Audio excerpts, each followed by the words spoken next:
ಓಂ ಶಾಂತಿ. ಸತ್ಯಯುಗ ದರ್ಶನ. ನೀವೀಗ ನೋಡಿದ ದೃಶ್ಯ ಕನಸಲ್ಲ, ಅದು ಅತಿ ಶೀಘ್ರದಲ್ಲಿ ಬರಲಿರುವ ಭವಿಷ್ಯ. ಒಮ್ಮೆ ಕಲ್ಪನೆ ಮಾಡಿಕೊಳ್ಳಿ, ದುಃಖ, ಶಾಂತಿ ಮತ್ತು ರೋಗವೇ ಇಲ್ಲದ ಒಂದು ಪ್ರಪಂಚವಿದ್ದರೆ ಹೇಗಿರುತ್ತದೆ? ಅದೇ ಸತ್ಯಯುಗ, ಅದೇ ಅಲ್ಲಾಹನ ಬಹಿಷ್ತ ಅಥವಾ ಹೆವೆನ್. ಸತ್ಯಯುಗದಲ್ಲಿ ಪ್ರಕೃತಿಯು ಮನುಷ್ಯರಿಗೆ ಸುಖ ಕೊಡಲೆಂದೇ ಕಾಯುತ್ತಿರುತ್ತದೆ. ಅಲ್ಲಿ ವಿಪರೀತ ಬಿಸಿಲು ಅಥವಾ ವಿಪರೀತ ಚಳಿ ಇರುವುದಿಲ್ಲ. ಅಲ್ಲಿ ಸದಾಕಾಲ ವಸಂತ ಋತು ಇರುತ್ತದೆ. ಗಿಡಮರಗಳು ಹೂವು ಹಣ್ಣುಗಳಿಂದ ತುಂಬಿರುತ್ತದೆ. ಗಾಳಿಯಲ್ಲಿ ಸುವಾಸನೆ ಇರುತ್ತದೆ. ಅಲ್ಲಿನ ಪಕ್ಷಿಗಳ ಹಾಡು ಮನಸ್ಸಿಗೆ ಮದ ನೀಡುತ್ತದೆ.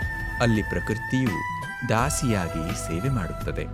ಯಾವುದೇ ಪ್ರಕೃತಿ ವಿಕೋಪಗಳು, ಭೂಕಂಪಗಳು ಅಲ್ಲಿ ಸಂಭವಿಸುವುದಿಲ್ಲ. ಅದು ಬಂಗಾರದ ಪ್ರಪಂಚ. ಅಲ್ಲಿ ರಸ್ತೆಗಳು ಸ್ವಚ್ಛವಾಗಿರುತ್ತವೆ. ಮನೆಗಳು ಇಟ್ಟಿಗೆ ಅಥವಾ ಸಿಮೆಂಟ್ನಿಂದಲ್ಲ, ಬದಲಾಗಿ ಅಲ್ಲಿನ ಅರಮನೆಗಳು ಬಂಗಾರದ ಇಟ್ಟಿಗೆಗಳಿಂದ ಕಟ್ಟಿರುತ್ತಾರೆ. ಅಲ್ಲಿ ಗೋಡೆಗಳ ಮೇಲೆ ಅಳವಡಿಸಿರುವ ಮುತ್ತು ಮತ್ತು ರತ್ನಗಳು ದೀಪಗಳಂತೆ ಬೆಳಗುತ್ತವೆ. ಅಲ್ಲಿ ವಿದ್ಯುತ್ ಕಡಿತ ಇರುವುದಿಲ್ಲ. ಪ್ರತಿಯೊಬ್ಬರ ಮನೆಯಲ್ಲೂ ಪುಷ್ಪಕ ವಿಮಾನಗಳಿರುತ್ತವೆ.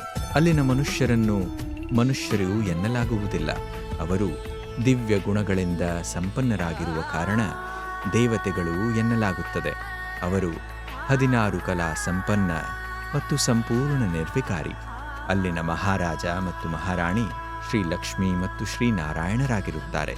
ಅಲ್ಲಿ ಪ್ರತಿಯೊಬ್ಬರ ಶರೀರವು ಕಂಚನ ಕಾಯ ಆಗಿರುತ್ತದೆ. ಅಲ್ಲಿ ರೋಗ ರುಜಿನಗಳಿಲ್ಲ, ಆಸ್ಪತ್ರೆಗಳಿಲ್ಲ ಮತ್ತು ಡಾಕ್ಟರ್ಗಳ ಅವಶ್ಯಕತೆಯೇ ಇಲ್ಲ. ಅಲ್ಲಿ ಮುಪ್ಪಿನ ಚಿಹ್ನೆ ಇರುವುದಿಲ್ಲ. ಪ್ರತಿಯೊಬ್ಬರೂ ಸದಾ ಯುವಕರಂತೆ ಮತ್ತು ಸುಂದರವಾಗಿ ಕಾಣುತ್ತಾರೆ. ಅಲ್ಲಿ ಅಹಿಂಸಾ ಪರಮೋ ಧರ್ಮವಿರುತ್ತದೆ. ಮನುಷ್ಯರು ಮಾತ್ರವಲ್ಲ, ಪ್ರಾಣಿಗಳೂ ಕೂಡ ಪರಸ್ಪರ ಪ್ರೀತಿಯಿಂದ ಇರುತ್ತವೆ.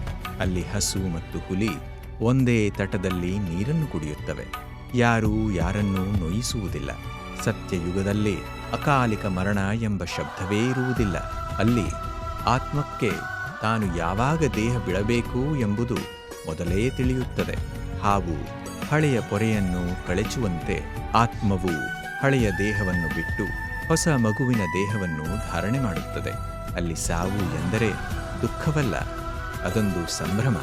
ಅಲ್ಲಿ ಅಳುವ ಮಾತೇ ಇರುವುದಿಲ್ಲ. ನೀವು ಈಗ ನೋಡಿದ ಈ ವೈಕುಂಠ, ಈ ಸತ್ಯಯುಗ ಕೇವಲ ನೋಡಲು ಅಲ್ಲ, ಇದನ್ನು ನಿಮ್ಮದಾಗಿಸಿಕೊಳ್ಳಲು ಈ ಸುಂದರ ಪ್ರಪಂಚ ನಿಮಗಾಗಿ ಕರೆಯುತ್ತಿದೆ. ನೀವು ಈ ಸ್ವರ್ಗಕ್ಕೆ ಹೋಗಲು ಬಯಸುತ್ತೀರಾ? ಇದಕ್ಕೆ ಒಂದೇ ದಾರಿ, ಅದುವೇ ಪರಮಾತ್ಮನಿಂದ ಸಿಗುತ್ತಿರುವ ಜ್ಞಾನ ಮತ್ತು ರಾಜಯೋಗ. ಇದೇ ಭವಿಷ್ಯದ ಸ್ವರ್ಗಕ್ಕೆ ಕರೆದೊಯ್ಯುವ ಪಾಸ್ಪೋರ್ಟ್. ಪರಮಾತ್ಮ ಶಿವ ತಂದೆ ಈಗ ಸ್ವರ್ಗದ ಬಾಗಿಲನ್ನು ತೆರೆಯುತ್ತಿದ್ದಾರೆ. ಯಾರು ಪವಿತ್ರರಾಗುತ್ತಾರೋ ಮತ್ತು ರಾಜಯೋಗವನ್ನು ಕಲಿಯುತ್ತಾರೋ ಅವರು ಮಾತ್ರ ಈ ಸ್ವರ್ಗಕ್ಕೆ ಹೋಗಲು ಸಾಧ್ಯ. ಬನ್ನಿ, ಇಂದೇ ನಿರ್ಧಾರ ಮಾಡಿ.